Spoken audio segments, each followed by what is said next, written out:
দিওয়ালি আসছে গাইজ, আর দিওয়ালি মানে তো সবাই চায় স্কিন ন্যাচারালি গ্লো করুক, তাই না? কিন্তু মেকআপ আর পলিউশনের জন্য এই ন্যাচারাল গ্লোটা কোথায় যেন হারিয়ে যায়। তাই আমি ব্যবহার করি ইন্ডিয়াস নাম্বার 1 ফেস ওয়াশ, মামা আর্থের রাইস ফেস ওয়াশ।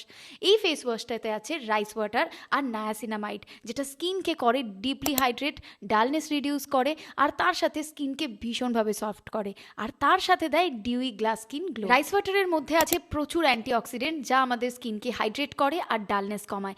নায়াসিনামাইড যা ডার্ক স্পট কমায়, স্কিন টোন ইভেন করে। আর সবচেয়ে বড় কথা, এটা মেড সেফ সার্টিফাইড, মানে এতে কোনো হার্মফুল কেমিক্যাল নেই। মাত্র 7 দিন ইউজ করার পরেই আমার স্কিন একদম ফ্রেশ, হাইড্রেটেড আর গ্লোয়িং, একদম পারফেক্ট দিওয়ালি গ্লো আপের জন্য। মামা আর্থের যেটা আমার সব থেকে স্পেশাল লাগে সেটা হচ্ছে মামা আর্থ মানে শুধু ভালো প্রোডাক্ট নয়, ভালো মানসিকতাও, একদম গুডনেস ইনসাইড। মামা আর্থের যে বিষয়টা আমার সব থেকে ভালো লাগে, যে যদি তুমি মামা আর্থকে কোনো ফিডব্যাক দাও, সেটা তারা শোনে এবং ইমপ্রুভ করার চেষ্টা করে। এই দিওয়ালিতে তোমার স্কিনকেও ন্যাচারালি গ্লো করে তোলো মামা আর্থের রাইস ফেস ওয়াশের সাথে। প্রোডাক্টটা পাওয়া যাচ্ছে অ্যামাজন, নাইকা, ফ্লিপকার্ট, মিন্ত্রা অ্যান্ড মামাআর্থ.in-এ, অথবা মামাআর্থ অ্যাপ থেকেও পারচেস করতে পারো। প্যাক করা প্রোডাক্টে ক্লিক করে এখনই কিনে নাও তোমার পছন্দের মামা আর্থ রাইস ফেস ওয়াশ। টাটা।